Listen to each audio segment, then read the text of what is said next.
भाई और बहनों, मातृशक्ति को नमन। आपका हार्दिक स्वागत है, अभिनंदन है, सत्कार है। सनातन सत्य कार्यक्रम दृष्टि विज्ञान पर आधारित है। इसका अर्थ यह हुआ कि आपको दृष्टि का परिवर्तन करना है। मात्र दृष्टि का परिवर्तन करने से रियल पुरुषार्थ होता है और उस परिवर्तन से आपको एक विजन मिलता है, एक दिशा मिलती है। उस दिशा पे आप लगातार सही चलते रहोगे तो आपको ब्लिस की प्राप्ति होती है, आपको परमानेंट सुख की प्राप्ति होती है।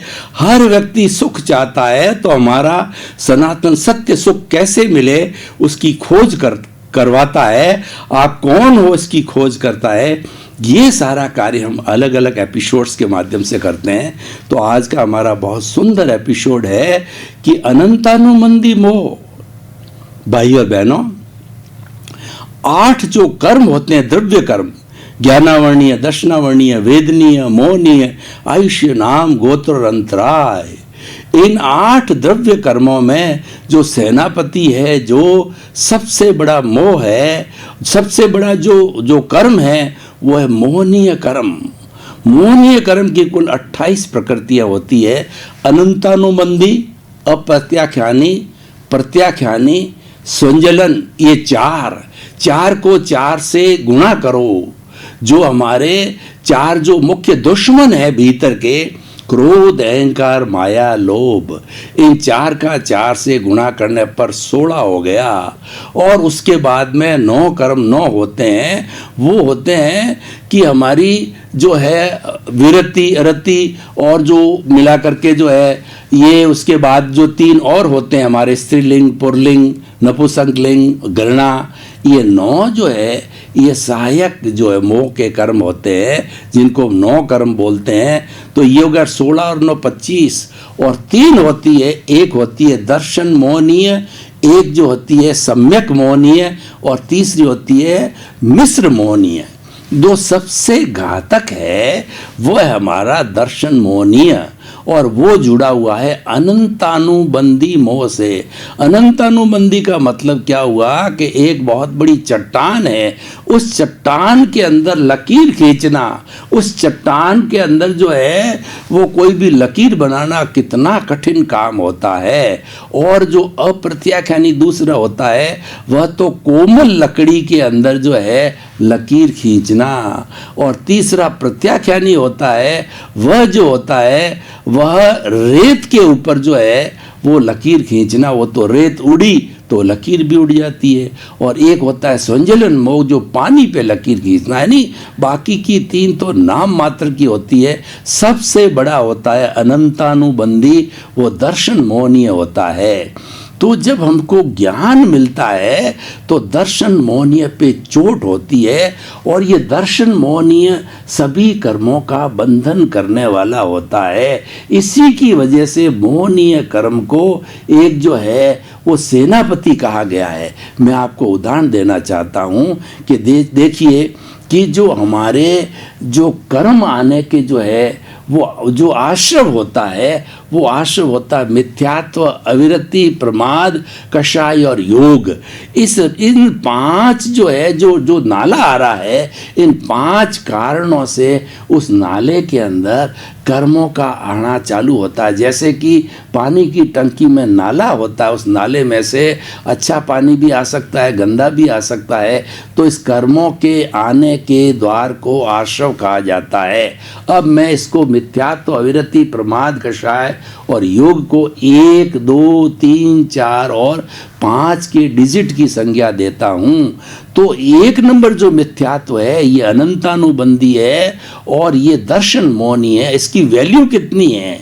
इसकी वैल्यू देखो 1 2 3 4 5। इसका मतलब 12,345 जो है ये इंच का नाला है, जिसके अंदर से कर्म आ रहे हैं। 12,345 इंच का नाला है। अब मैंने क्या है कि साधना के द्वारा, दृष्टि विज्ञान के द्वारा ज्ञान लेकर के इस एक को हटा दिया, यानी मिथ्यात्व को समाप्त कर दिया, दर्शन मोहनीय को समाप्त कर दिया, अनंतानुबंधी को समाप्त कर दिया। तो पीछे कितना बढ़ेगा कि 10,000 सीधे उड़ गए। 2345 रहे, फिर स्नेह स्नेह हम दूसरे करते रहें तो 2000 फिर उड़ जाएंगे, फिर 300 उड़ जाएंगे, फिर मतलब 45 का 40 उड़ जाएगा, फिर 5 रहेगा।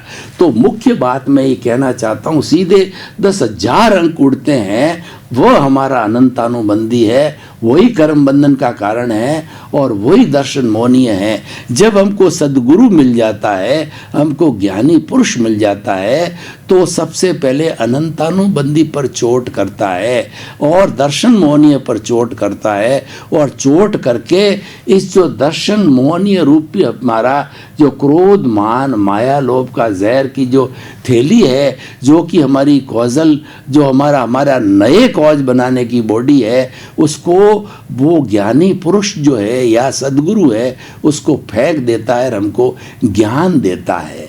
यहाँ से सम्यक दर्शन की जो स्थिति चालू होती है, यहाँ से हमारी ज्ञान की स्थिति चालू होती है, और यहाँ पर से हम जो है अंतरात्मा बनते हैं। देखिए, दर्शन मोह से जुड़ी हुई एक बात मैं और बताना चाहता हूँ कि भीतर हमारा जो चेतन तत्व है, चेतन तत्व किसे कहा जाता है? असंख्य चेतनामय परमाणुओं के पिंड को चेतना कहते हैं, और चेतना की हाजिरी से, चेतना की प्रेजेंस से जो है ये जड़ चलता है। ये शरीर तो एब्सोल्यूट जड़ है, जड़ का मतलब है ये वर्ण गंध रस स्पर्श वाला है, और ये गलन मिलन धर्मा है, यानी ये जो आपस में मिलता है टूटता है। कैसे होता है कि आप देखिए, हम एक जीवन में ही देखें कि बच्चा सबसे पहले जो है भ्रूण बनता है, उसके बाद 9 महीने में बड़ा होता है, बड़ा होकर के वो बच्चे के रूप में जन्म लेता है, उसके बाद के अंदर वो बालक होता है,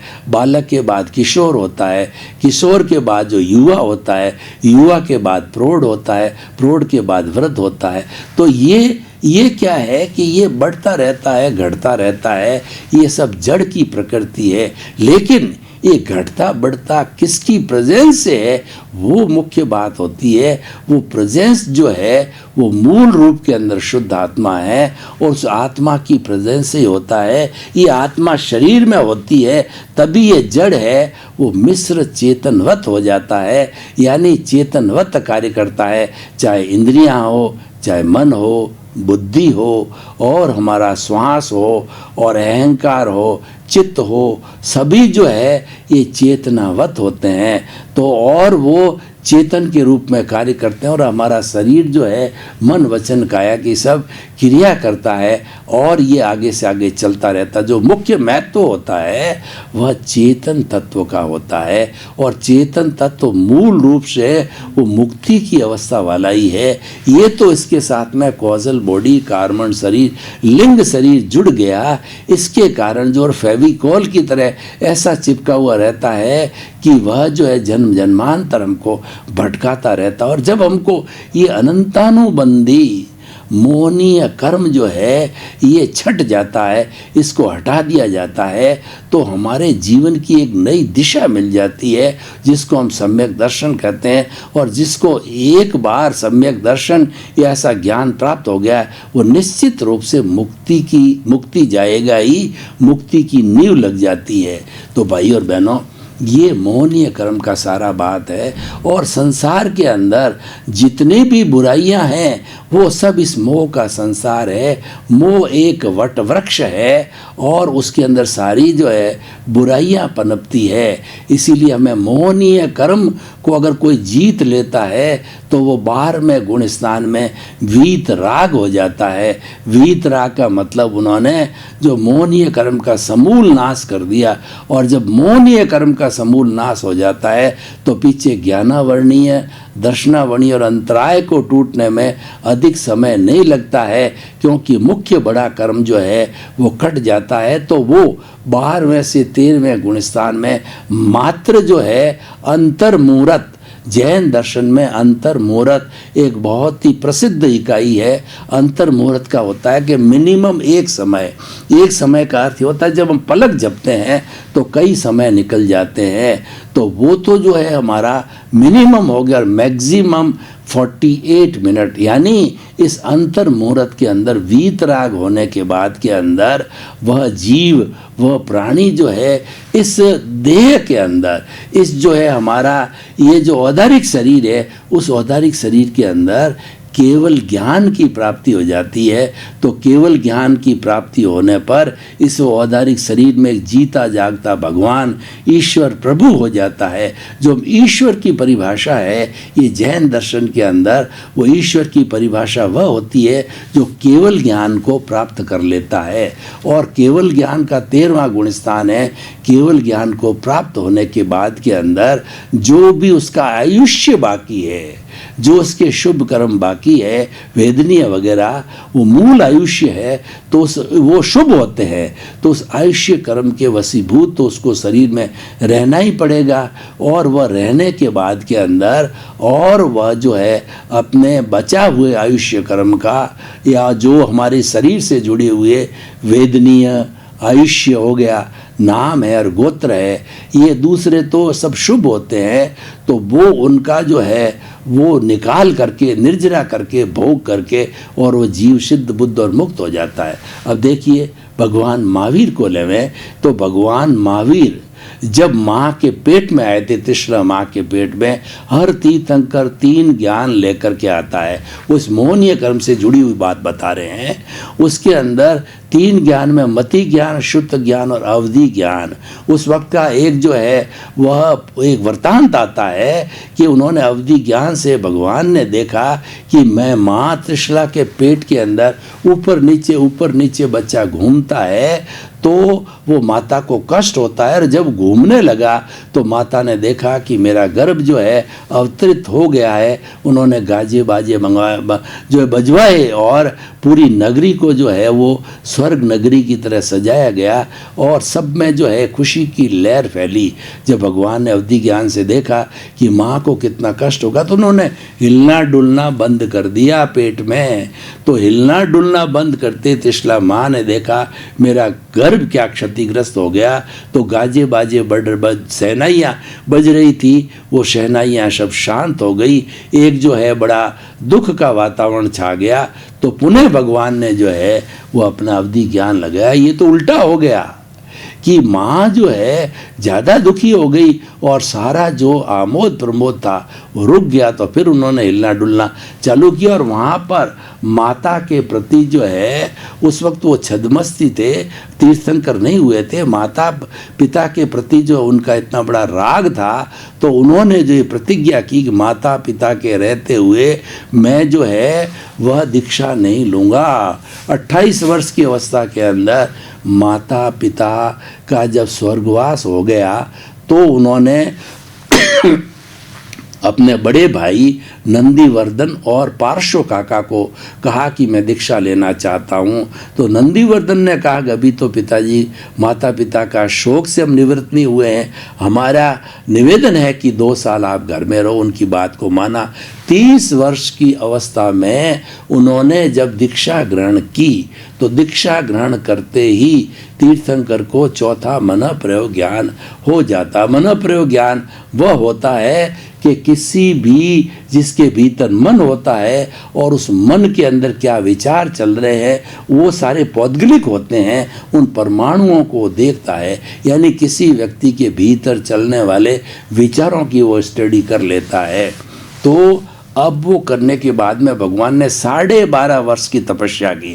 अब मैं अनंतानुबंधी मोह की बात पे आता हूँ, क्योंकि तीर्थंकर का और ख़ास करके हमारे अंतिम 24 तीर्थंकर जिनको 2500 साल हुए हैं, उनका वृत्तांत हमारे सामने बहुत स्पष्ट है। तो उन्होंने जो है दीक्षा लेते ही अनंतानुबंधी के ऊपर सबसे पहले आक्रमण किया। यानी जो मौनीय कर्म को खपाए बिना जो है मुझे केवल ज्ञान संभव नहीं है, वीतराग बने बिना जो है मुक्ति संभव नहीं है। तो उन्होंने वीतरागता का रास्ता लिया। वीतरागता का क्या रास्ता है, ये बात बहुत ही समझने की है। वीतरागता का रास्ता होया कि दर्शन मौनीय अनंतानुबंधी क्रोध मान माया, अनंतानुबंधी मोह को समाप्त करो। ये मोह को समाप्त करने के बाद में सम्यक दर्शन हो जाता है। तो भगवान ने अनंतानुबंधी के ऊपर जो है सबसे पहले प्रहार किया और उनको सम्यक दर्शन, वैसे तो 27 भाव पहले ही हो गया था, लेकिन सम्यक दर्शन आता है चला जाता है, आता है चला जाता है, वो क्षायिक नहीं होता है। तो उनको जो है इस जन्म के अंदर क्षायिक जो है सम्यक दर्शन हो गया और उन्होंने 12.5 वर्ष की जो तपस्या थी, जो उन्होंने तपस्या की, ज्ञाता दृष्टा भाव रह करके की। उन्होंने जो है ये चिंतन किया कि मेरा अनंतानुबंधी जो क्रोध मान माया लोभ और मेरा जो ये दर्शन मोहनीय का क्षय हो चुका है, तो अब मुझे जो साधना करनी है वो शुद्ध भावों की करनी है। वो दृष्टि विज्ञान है, वही हमारे सनातन सत्य का जो मुख्य केंद्र बिंदु है, दृष्टि विज्ञान। तो भगवान ने उस दृष्टि विज्ञान का सहारा लिया, वो शुद्ध भावों के अंदर चले गए। तो उन्होंने शुद्ध भावों का अर्थ ये है कि जो भीतर उनकी जो शुद्ध आत्मा, जिनको शुद्ध करना है, जो मुक्ति जाने वाली है, वो तो ऑलरेडी शुद्ध फॉर्म में है, लेकिन उसके स्वरूप की जानकारी की, सेल्फ रियलाइजेशन किया, इंट्रोस्पेक्शन किया, आत्मनिरीक्षण किया, आत्म परीक्षण किया और उस दिशा के अंदर वो जो है वो अपने जो रियल पुरुषार्थ के अंदर चले गए, दृष्टि विज्ञान के अंदर चले गए। तो उन्होंने वो श्रेय कर दिया। यानी ये जो शरीर है जो पूर्व जन्म के कर्मों के भुगतान के लिए मिला है, तो इस शरीर को कोई काटे पीटे, कोई भी जो है जो देव गति और तिर्यंच गति, मनुष्य गति वाला कोई भी इसको करे, तो मैं इसकी सार संभाल नहीं करूँगा। और वो आत्म प्रदेशों के अंदर चले गए, यानी वो ज्ञाता दृष्टा बन गए। और वो ज्ञाता दृष्टा बनने के कारण उन्होंने 12.5 वर्ष तक ज्ञाता दृष्टा किसके रहे कि ये महावीर के पुतले के जो मन वचन काया रूपी जो पूर्व जन्म के जो कर्म इसके साथ में जो जुड़े हुए हैं, यानी जो उदय और प्रारब्ध चल रहा है, उसको मात्र देखते रहे, जानते रहे, ज्ञाता दृष्टा बन करके उसके साथ तन्मयाकार नहीं हुए, क्योंकि वो जानते थे कि ये प्रारब्ध और जो उदय है ये मेरा ही किया हुआ है, ये मेरे कर्मों का फल है, मेरी कॉजल बॉडी है। जब उदय और प्रारब्ध में आती है तो कर्म बीज जो मैं डाल के आया हूँ उसके अनुरूप कर्म फल और सुख दुख की प्राप्ति होती है, उसकी तरफ उन्होंने मध्यस्थता का भाव रखा। तो भाई और बहनों, बहुत बड़ी शिक्षा की बात है। भगवान महावीर के जीवन से शिक्षा लेनी चाहिए कि आपको मुक्ति को जाना है तो हम सबसे पहले सद्गुरु की तलाश करो। भगवान तो अपने आप के गुरु थे, क्योंकि वो तो तीर्थंकर थे, जन्म से ही वो 3 ज्ञान को लेकर के आए थे। लेकिन हम जो साधारण व्यक्ति है, हमको ज्ञान की प्राप्ति करने के लिए हमें अनंतानुबंधी का जो है क्षय करने के लिए, अनंतानुबंधी जो क्रोध मान माया लोभ की जो थैली है उसको बाहर फेंकने के लिए, जहर की थैली को, हमें किसी गुरु की तलाश करनी चाहिए, हमें ज्ञानी पुरुष की तलाश करनी चाहिए। गुरु के लिए कहा जाता है कि गु का मतलब होता है अंधकार, रू का मतलब दूर करने वाला। गुरु वह व्यक्ति होता है जो हमारे अज्ञान रूपी अंधकार को दूर करता है। कैसे करता है? आपको उदाहरण देते हैं कि घना तिमिर है सदियों का और उसके अंदर एक जो है दीपक जला दिया जाए, अगर मिट्टी का, तो छोटा सा दीपक उस घने तिमिर को हर लेता है, वह स्व पर प्रकाशक होता है। उसी तरह से हमारा ज्ञान है जो कि हमारी आत्मा का जो है कहना चाहिए लक्षण है, जब हमको प्राप्त हो जाता तो स्व पर प्रकाशक होता है और हम उस ज्ञान के जरिए अपने अज्ञान को, अज्ञान है हमारा राग द्वेष है, अज्ञान हमारा क्रोध मान माया लोभ है, ये कॉजल बॉडी है और ये कर्म शरीर, ये लिंग शरीर है, इसको धीरे धीरे हम धोना प्रारंभ करते हैं और जब धुल करके पूरा ज़ीरो हो जाता है तो ज़ीरो होने की अवस्था के अंदर हम वीतराग बन जाते हैं। जैसे कि भगवान जो है 12.5 वर्ष की इस तरह की तपस्या करते करते वो वीतराग हो गए और वीतराग होने के बाद में भगवान अंतर मुहूर्त के अंदर जो ही वीतराग हुए, मोहिनी कर्म का क्षय हुआ, तो उसके साथ के जो दूसरे थे वो दर्शनावर्णीय ज्ञानावर्णीय अंतराय टूट गई और टूट करके वो केवली हो गए, यानी उनको एब्सोल्यूट ट्रुथ मिल गया। जितने भी ये चार घाती कर्म थे वो शुद्ध हो गए और वो चारों पर्दे आत्मा के साथ में हट गए और हटने के कारण जो है वो केवली बन गए। और जो केवली होता है उससे न भूत भविष्य वर्तमान कोई भी जो है जड़ और चेतन की कोई अवस्था छुपी नहीं रहती है, सबको जानता है। वो परफेक्ट ट्रुथ होता है उनका, वो परफेक्ट नॉलेज होता है, वो आप्त पुरुष होते हैं, वो बन जाता है। तो भाई और बहनों, हमें भगवान महावीर के जीवन से शिक्षा ये लेनी है कि हम गुरु की तलाश करके अनंतानुबंधी को हम हटाएं, तो ये जो है हमारा सद्गुरु कार्य करता है। उसके बाद जो हम आगे से आगे बढ़ते जाते हैं। अब भाई और बहनों, इस एपिसोड को मैं ओपन टू दी ऑडियंस करता हूँ, यानी आप लोगों के सजेशंस, आप लोगों के प्रश्न, आपके लोगों की क्वेरी, आप लोगों के सुझाव, और हम देखें कि कसौटी पर कसे हैं कि किस तरीके से अनंतानुबंधी का विलय होने से हमारे को बहुत बड़ी चिंतामणि रत्न की प्राप्ति होती है, जो कि ज्ञान कहिए या सम्यक दर्शन कहिए, वो प्राप्ति होती है। तो ये किस तरीके से वायबल और किस तरीके से समाजोपयोगी और किस तरीके से जो है इसकी सोशल यूटिलिटी, तो हम बड़े आत्मविश्वास के साथ में कहना चाहते हैं कि ये नया जन्म होता है और ये मनुष्य जीवन में ही होता है। इसीलिए इसकी सारी शिक्षा हम आपको ही क्यों दे रहे हैं। हम दूसरे प्राणी जैसे कि भैंस है उसके आगे हम इसकी व्याख्या क्यों नहीं कर रहे हैं, क्योंकि एक कहावत है कि भैंस के आगे बीन बजाना, तो वहाँ पर बीन बजाने से क्या होगा, उसके पास तो कोई ज्ञान है ही नहीं, उसके पास में ज्ञान की फैकल्टी नहीं है, तो वेस्टेज ऑफ द टाइम होगा। तो हम सत्संग जो है इंसानों के साथ करके और उनको हमारा जो सनातन सत्य है उनके माध्यम से हम उनको ज्ञान देते हैं, सम्यक दर्शन देते हैं, राइट विज़न देते हैं, और वो विज़न देने के बाद मुक्ति की नींव लग जाती है।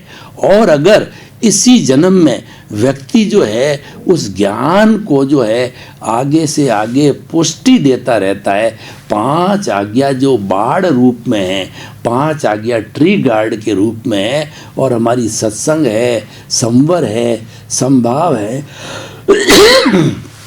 ये जो उस ज्ञान रूपी पौधे के खाद बीज है, विधि है, वो हम लगातार करते रहें, तो वो करते रहने से जो है हमारा धीरे धीरे जितना भी ये कॉजल बॉडी है वह समाप्त होता रहे। क्योंकि ये जो ज्ञान है ये हमें जो है शुभ से शुद्ध की ओर ले जाता है। देखिए भाई और बहनों, 3 तरह के भाव होते हैं और भाव ही मुख्य होता है। भाव के लिए कहा गया है कि भाव बिगाड़ोगे भव बिगड़ेगा, भाव सुधारोगे भव सुधरेगा। और जैसा भाव के लिए कहा गया है कि जैसा भाव वैसा विचार, और जैसा विचार वैसा आचार, और जैसा आचार वैसा व्यवहार, जैसा व्यवहार वैसा व्यक्तित्व।